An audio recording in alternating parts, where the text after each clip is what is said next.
নমস্কার বন্ধুরা, আজ একটা দুর্দান্ত চাকরির খবর নিয়ে এসেছি। ন্যূনতম যোগ্যতায় স্বাস্থ্য দপ্তরে প্রচুর কর্মী নিয়োগের জন্য বিজ্ঞপ্তি জারি হয়েছে। পশ্চিমবঙ্গের 23টি জেলা থেকে আবেদন করতে পারবেন। ডাব্লিউবি হেলথ রিক্রুটমেন্টের মাধ্যমে এটা রিক্রুটমেন্ট করা হবে। তো এটা নিয়ে আজকে ভিডিওতে আমি আলোচনা করব। সর্বপ্রথম, স্বাস্থ্য দপ্তর দীর্ঘদিন যে ছিল, আহ, দীর্ঘদিন ধরে যে নিয়োগ প্রক্রিয়া বন্ধ ছিল সেটা বর্তমানে চালু হয়েছে। তো যারা যুবক যুবতী আছেন, স্বাস্থ্য দপ্তরে কাজ করতে চান, তাদের জন্য একটা দারুণ সুখবর। তো ন্যাশনাল হেলথ মিশনের আন্ডারে একাধিক পোস্টে কর্মী নিয়োগ করা হবে। তো দেখে নিই এটা কীভাবে করবেন। তো এটা স্বাস্থ্য দপ্তরে আপনারা আবেদন করতে পারবেন, 23টি জেলা থেকে আবেদন করতে পারবেন। এবং এটার পদের নাম, এইখানে যে বিভিন্ন ধরনের পদ আছে, 10 ধরনের কর্মী নিয়োগ করা হবে। তো নোটিফিকেশান আপনারা দেখে নেবেন, নোটিফিকেশানটা আমিও দেখাবো। তো 10 ধরনের যে কর্মী নিয়োগ করা হবে তার যে শূন্য পদ, সেখানে 19টি শূন্য পদে কর্মী নিয়োগ করবে, অর্থাৎ 19টি পোস্ট আছে এবং 10 ধরনের কর্মী নিয়োগ করা হবে। তো এটার বেতন কাঠামো যেটা হলো, মিনিমাম ন্যূনতম হচ্ছে 18,000 টাকা এবং সর্বোচ্চ 60,000 টাকা। তো 21 থেকে 67 বছর পর্যন্ত বয়সে যারা আছেন তারা আবেদন করতে পারবেন। এবং বিভিন্ন পোস্টের জন্য বয়স এবং শিক্ষাগত যোগ্যতা বিভিন্ন ধরনের আছে। তবে উচ্চ মাধ্যমিক এবং গ্র্যাজুয়েট ডিগ্রিধারীদের প্রার্থী প্রায় সকল পদেই আবেদন করতে পারবেন, অর্থাৎ উচ্চ মাধ্যমিক ন্যূনতম এবং যারা গ্র্যাজুয়েট আছেন তারাও আবেদন করতে পারবেন। তো এই যে পদগুলির যে নিয়োগ পরীক্ষা হবে, সেটার জন্য লিখিত পরীক্ষা হবে, কম্পিউটার টেস্ট হবে এবং ইন্টারভিউ হবে। এর মাধ্যমে সিলেকশনটা করা হবে। তো ডাব্লিউবি হেলথ রিক্রুটমেন্টের মাধ্যমে নিয়োগ প্রক্রিয়াটা শুরু হবে। প্রথমে আপনাকে রিক্রুটমেন্টে গিয়ে আপনাকে রেজিস্ট্রেশনে ক্লিক করতে হবে। রেজিস্ট্রেশন সম্পূর্ণভাবে পূর্ণ হওয়ার পর পুরো ফর্মটা আপনাকে ফিল আপ করতে হবে এবং সমস্ত এডুকেশন কোয়ালিফিকেশান সাবমিট করতে হবে।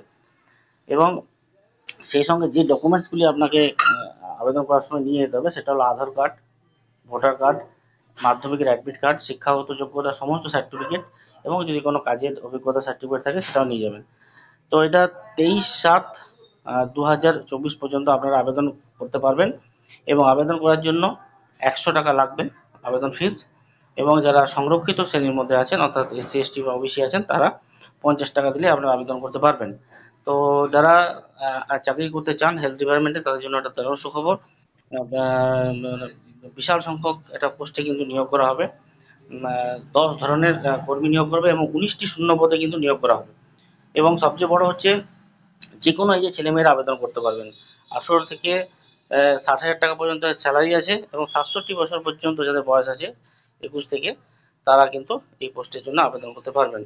তো এই জন্য এটা একটা দারুণ সুখবর। এখনো টাইম আছে, আগামী 23/7/2024 পর্যন্ত আপনারা আবেদন করতে পারবেন। আমরা নোটিফিকেশানটা একটু দেখে নিই, পোস্টগুলো কী কী পোস্টে আমাদের নিয়োগটা করা হবে।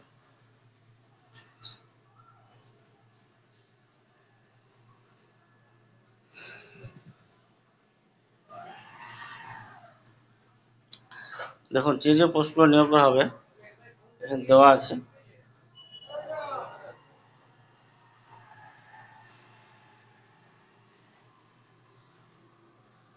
আইডিওলজি স্পেশালিস্ট আছে, ডেন্টাল টেকনিশিয়ান আছে, ক্লিনিক্যাল সাইকোলজিস্ট আছে, তারপর আপনার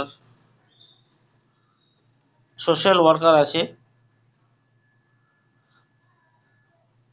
নার্স পোস্টে আছে, মেডিকেল অফিসার আছে, ল্যাবরেটরি টেকনিশিয়ান আছে, ভিভিটি টেকনিক্যাল সুপারভাইজার আছে,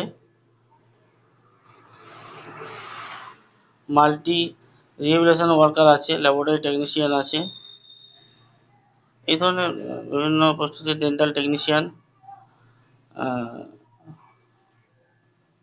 দেখুন, পোস্টগুলো আমি পরপর দেখিয়ে যাচ্ছি। তো এটার জন্য বেশিরভাগ জায়গায় কিন্তু এইচএস বা গ্র্যাজুয়েট থাকলে কিন্তু আবেদন করতে পারবেন। তো একটু দেখে নিই কি কোয়ালিফিকেশান কী আছে।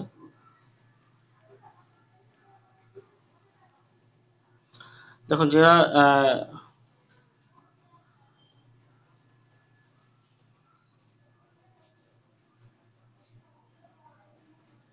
এই সমস্ত ডিগ্রিগুলো আছে, বেশিরভাগ জায়গায় যারা ডিপ্লোমা ইন ডেন্টাল টেকনিশিয়ান, যারা ডেন্টাল ডিপার্টমেন্টে জয়েন করবেন, বাকি সব বেশিরভাগ জায়গাতে কিন্তু পোস্ট গ্র্যাজুয়েট বা গ্র্যাজুয়েট যারা আছেন তারা আবেদন করতে পারবেন। নার্সের জন্য এইচএস পাস, সঙ্গে বিএসসি নার্সিং বা এমএসসি থাকতে হবে। সোশ্যাল ওয়ার্কের ক্ষেত্রেও তাই, এমএসডাব্লিউ থাকতে হবে। সোশ্যাল ওয়ার্কের কাজে 2 বছর এক্সপিরিয়েন্স চাই। এই ধরনের বিভিন্ন ধরনের পোস্ট আছে। তো আপনারা যে কোয়ালিফিকেশানে যেটা ম্যাচ করবে সেটা নিয়ে আপনারা আবেদন করতে পারেন। তো ডাব্লিউবি ওয়েবসাইটের যে রিক্রুটমেন্ট আছে সেখানে ক্লিক করে সেখানে আমরা অফিসিয়ালি দেখে নিন কে কোন কাজের জন্য এলিজিবল এবং সেই ধরনের অ্যাপ্লিকেশনটা করে ফেলুন। প্রত্যেককে ধন্যবাদ।